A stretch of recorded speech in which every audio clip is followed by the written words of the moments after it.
bilirdik ki çətin oyun olacaq bizim üçün.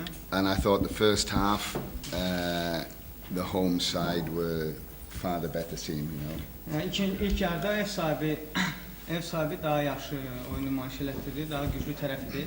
But I thought right from the start of the second half, we improved. We made a couple of changes, and at 1-0, I could see us getting something from the game. Yəni İkinci hissəyə bəzi dəyişikliklərlə başladıq və düşünürəm ki, hesab 1-0 olanda imkanlarımız var idi. Yəni ki, And then the referee, oyunu dəyişə bilməyimiz. the referee invented a penalty kick. Ya bu hakim özündən penalti uydurdu.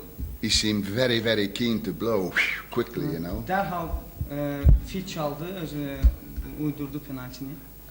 We're very disappointed in the referee. Təbii ki, bu hakimliklə biz çox məyus hakimlikdən. Shocking.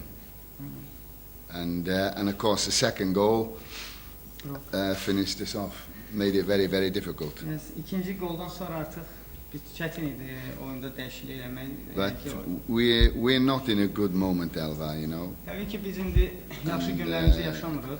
We tried until the end, but overall, I mean, the home team probably deserved to win.